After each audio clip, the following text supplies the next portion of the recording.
આકાશવાણી સમાચાર સંસ્કૃતિ ભૂંડિયા વાંચે છે. સૌપ્રથમ મુખ્ય સમાચાર. લોકસભાની પહેલા તબક્કાની આગામી 19મી એપ્રિલે યોજાનારી 102 બેઠકો માટે આજે જાહેરનામું બહાર પડતા લોકસભાની ચૂંટણી પ્રક્રિયાનો વિધિવત આરંભ થશે. ચૂંટણી પંચે મીડિયાકર્મીઓને પોસ્ટલ બેલેટ દ્વારા મતદાન કરવાની મંજૂરી આપી છે. સર્વોચ્ચ અદાલતે નાગરિકત્વ સુધારા ધારો CAAના અમલીકરણ માટે મનાઈ હુકમ આપવા ઇનકાર કર્યો છે. પ્રધાનમંત્રી નરેન્દ્ર મોદી આજે ભારત મંડપમ ખાતે સ્ટાર્ટઅપ મહાકુંભને સંબોધશે. પ્રધાનમંત્રી નરેન્દ્ર મોદી આવતીકાલથી ભૂટાનની 2 દિવસીય સરકારી મુલાકાતે જશે. UPSCએ 26 મેના રોજ યોજનાર સિવિલ સર્વિસીસ પ્રિલિમિનરી પરીક્ષા 2024 મુલતવી રાખવાનો નિર્ણય લીધો છે. અને સ્વિટ્ઝરલેન્ડના બાસેલમાં સ્વિસ ઓપન બેડમિન્ટનમાં ભારતની ગાયત્રી ગોપીચંદ અને ટ્રીસા જોલી મહિલા ડબલ્સ વર્ગની પ્રી ક્વાર્ટર ફાઇનલમાં પહોંચી ગયા છે. સમાચાર વિગતવાર. લોકસભાની પહેલા તબક્કાની આગામી 19મી એપ્રિલે યોજાનારી 102 બેઠકો માટે આજે જાહેરનામું બહાર પડતા લોકસભાની ચૂંટણી પ્રક્રિયાનો આજથી વિધિવત આરંભ થશે. 7 તબક્કામાં લોકસભાની સામાન્ય ચૂંટણી યોજાયા બાદ આગામી 4 જૂને મતગણતરી હાથ ધરાશે. ઉલ્લેખનીય છે કે પહેલા તબક્કામાં 17 રાજ્યો અને 4 કેન્દ્ર શાસિત પ્રદેશોની લોકસભાની 102 બેઠકો માટે ચૂંટણી યોજાશે. આજે જાહેરનામું બહાર પડતા આગામી 27મી માર્ચ સુધી ઉમેદવારી પત્રો ભરી શકાશે. પહેલા તબક્કામાં લોકસભાની સૌથી વધુ 39 બેઠકો તામિલનાડુની, રાજસ્થાનની 12, ઉત્તર પ્રદેશની 8, મધ્યપ્રદેશની 6, જ્યારે ઉત્તરાખંડ, આસામ અને મહારાષ્ટ્રની દરેકની 5-5 બેઠકોની ચૂંટણી યોજાશે. અમારા સંવાદદાતા જણાવે છે કે સંબંધિત રાજ્યોમાં આવેલા સંવેદનશીલ મતદાન મથકોએ વેબકાસ્ટિંગ ઉપરાંત દેશભરમાં ચેકપોઇન્ટ ઊભા કરવા, ડ્રોન દ્વારા સરહદી વિસ્તારમાં દેખરેખ રાખવી સહિતના પગલાં લેવાશે. ચૂંટણી પંચે મીડિયાકર્મીઓને પોસ્ટલ બેલેટ દ્વારા મતદાન કરવાની મંજૂરી આપી છે. ગઈકાલે ચૂંટણી પંચે આ અંગે એક જાહેરનામું પ્રસિદ્ધ કર્યું છે. અગાઉ આવશ્યક સેવાઓ સાથે સંકળાયેલા લોકો પોસ્ટલ બેલેટ દ્વારા પોતાનો મત આપી શકતા હતા. હવે મીડિયાકર્મીઓ પણ આનો લાભ લઈ શકશે. પંચે આ હેતુ માટે નોડલ ઓફિસરની નિયુક્તિ કરવાની જોગવાઈ કરી છે.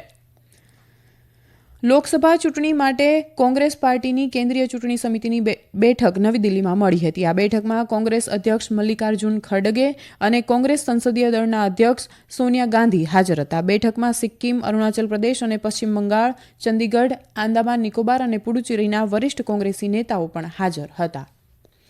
લોકસભાની ચૂંટણીના થોડા દિવસો પહેલા જ અમેરિકામાં ભારતના પૂર્વ રાજદૂત તરનજીતસિંહ સિંધુ ભારતીય જનતા પાર્ટીમાં જોડાયા છે. ઝારખંડ મુક્તિ મોરચાના ધારાસભ્ય સીતા સોરેન પણ ગઈકાલે નવી દિલ્હીમાં ભાજપમાં જોડાયા હતા. લોકસભા સામાન્ય ચૂંટણીના ત્રીજા તબક્કામાં આગામી 7મી મેના રોજ ગુજરાતની તમામ 26 બેઠકો માટે મતદાન યોજાશે. આ માટે આગામી 12મી એપ્રિલે જાહેરનામું બહાર પાડવામાં આવશે. અમદાવાદ કલેક્ટર કચેરી ખાતે જિલ્લા કલેક્ટર પ્રવીણા DK અને જિલ્લા ચૂંટણી અધિકારી યોગેશ ઠક્કરે જિલ્લામાં ચૂંટણી તંત્રની તૈયારીઓ અંગે પત્રકારો સમક્ષ વિગતો રજૂ કરતા જણાવ્યું કે અમદાવાદ જિલ્લામાં કુલ 60,39,145 મતદારો નોંધાયેલા છે. નાગરિકોની સુવિધા માટે 24 કલાક માટે ઉપલબ્ધ જિલ્લા હેલ્પલાઇન નંબર 1950 અને ટોલ ફ્રી નંબર 1800-233-1966 જાહેર કરવામાં આવ્યા છે. સર્વોચ્ચ અદાલતે નાગરિકત્વ સુધારા ધારો CAAના અમલીકરણ સામે મનાઈ હુકમ આપવા ઇનકાર કર્યો છે. અદાલતે આ ધારાના અમલીકરણને પડકારતી 237 અરજીઓ અંગે આગામી 3 અઠવાડિયામાં પ્રતિભાવ આપવાનો નિર્દેશ કેન્દ્ર સરકારને આપ્યો છે. મુખ્ય ન્યાયમૂર્તિ DY ચંદ્રચૂડ, ન્યાયાધીશ JB પારડીવાલા અને ન્યાયાધીશ મનોજ મિશ્રાની બનેલી બેન્ચે CAAના અમલીકરણને પડકારતી અરજીઓની સુનાવણી બાદ આ કેસની કાર્યવાહી આગામી 9મી એપ્રિલ સુધી મુલતવી રાખી છે. ઉલ્લેખનીય છે કે ભારતીય મુસ્લિમ લીગ કોંગ્રેસના નેતા જયરામ રમેશ સહિત વિવિધ અરજદારોએ CAAના અમલીકરણને પડકારતી 237 અરજીઓ સર્વોચ્ચ અદાલતમાં કરી છે. પ્રધાનમંત્રી નરેન્દ્ર મોદી આજે ભારત મંડપમ ખાતે સ્ટાર્ટઅપ મહાકુંભને સંબોધશે. એક સોશિયલ મીડિયા સંદેશમાં શ્રી મોદીએ કહ્યું કે તે એક પ્લેટફોર્મ છે જે સ્ટાર્ટઅપ, ઇનોવેટર્સ અને ઉભરતા ઉદ્યોગ સાહસિકોની દુનિયાના હિતધારકોને એક સાથે લાવે છે. તેમણે કહ્યું કે સ્ટાર્ટઅપ્સની દુનિયામાં ભારતની પ્રગતિ છેલ્લા કેટલાક વર્ષોમાં અભૂતપૂર્વ રહી છે. 3 દિવસીય સ્ટાર્ટઅપ મહાકુંભનો સોમવારથી પ્રારંભ થયો હતો, જેમાં AI, B2B, agritech, deeptech, climate tech, gaming, esports, fintech, incubators અને એક્સિલેરેટર પર ખાસ પેવેલિયન બનાવવામાં આવ્યા છે. આ કાર્યક્રમનો ઉદ્દેશ સાહસ મૂડીવાદીઓ, રોકાણકારો અને સંભવિત કોર્પોરેટ ભાગીદારો સહિત શોધકર્તાઓ સાથે સ્ટાર્ટઅપને જોડવાનો છે. આ સમાચાર આપ આકાશવાણી પરથી સાંભળી રહ્યા છો. પ્રધાનમંત્રી નરેન્દ્ર મોદી આવતીકાલથી ભૂટાનની 2 દિવસીય સરકારી મુલાકાતે જશે. મુલાકાત દરમિયાન પ્રધાનમંત્રી ભૂટાનના રાજા જિગ્મે ખેસર નામગેલ વાંગચુક અને ભૂટાનના ચોથા રાજા જિગ્મે સિંગે વાંગચુકને મળશે. તેઓ તેમના ભૂટાનના સમકક્ષ શેરિંગ તોબગે સાથે પણ વાત કરશે. વિદેશ મંત્રાલયે કહ્યું કે આ મુલાકાત ભારત અને ભૂટાન વચ્ચે નિયમિત ઉચ્ચ સ્તરીય આદાન પ્રદાનની પરંપરા અને પડોશી પ્રથમ નીતિ પર સરકારના ભારને ધ્યાનમાં રાખીને છે. ભારત અને ભૂટાન એક અનન્ય અને કાયમી ભાગીદારી ધરાવે છે, જે પરસ્પર વિશ્વાસ, સમજણ અને સદભાવના પર આધારિત છે.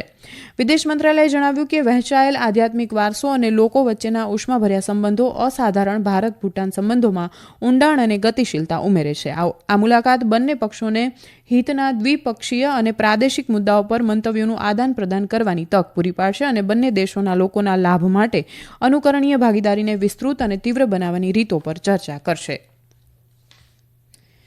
કેન્દ્રીય જનસેવા આયોગ યુપીએસસીએ સિવિલ સર્વિસીસ પ્રિલિમિનરી પરીક્ષા 2024 મુલતવી રાખવાનો નિર્ણય લીધો છે.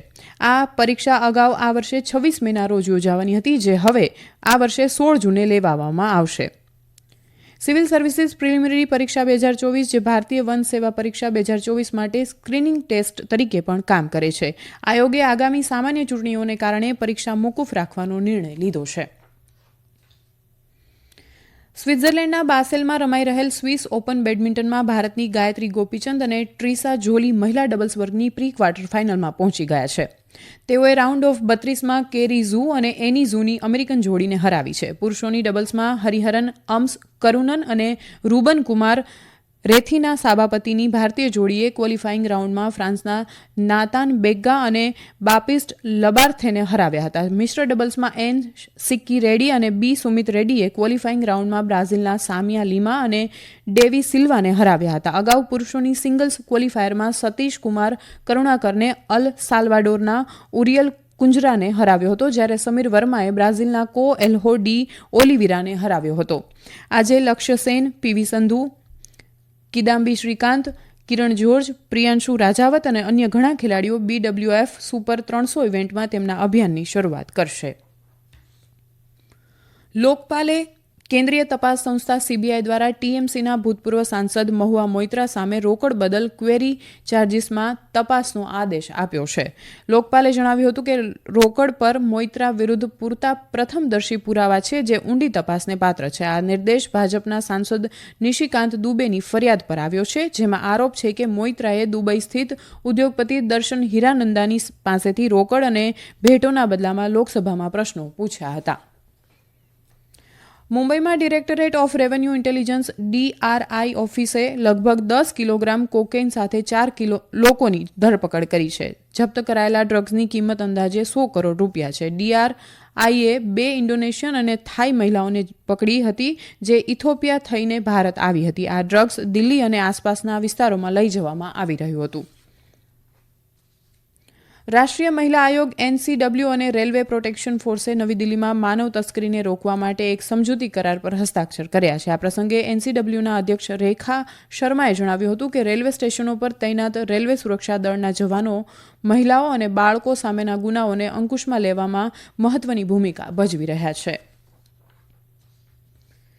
રાષ્ટ્રીય તપાસ સંસ્થા NIAએ ગયા વર્ષે માર્ચમાં પશ્ચિમ બંગાળમાં રામનવમીની ઉજવણી દરમિયાન થયેલી સાંપ્રદાયિક હિંસા સંબંધિત કાવતરામાં 11 વધુ આરોપીઓની ધરપકડ કરી છે, જેમાં શમીમ અહેમદ, બલવંતસિંહ, મહમૂદ આલમ, મહફૂઝ આલમ, શમશાદ આલમ, મોહમ્મદ અલી, સલીમ જાવેદ, સરફરાજ આલમ, ફિરોઝ ખાન, મોહમ્મદ સમીર અંસારી અને શમશાદ હુસૈનનો સમાવેશ થાય છે. NIAએ જણાવ્યું કે આ તમામ આરોપી હાવડાના શિબપુરના રહેવાસી છે.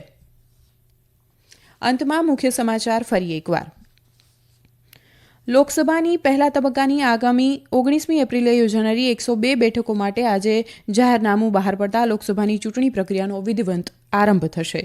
ચૂંટણી પંચે મીડિયાકર્મીઓને પોસ્ટલ બેલેટ દ્વારા મતદાન કરવાની મંજૂરી આપી છે.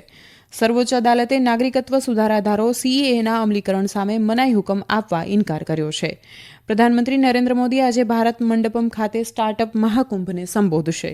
પ્રધાનમંત્રી નરેન્દ્ર મોદી આવતીકાલથી ભૂટાનની 2 દિવસીય સરકારી મુલાકાતે જશે.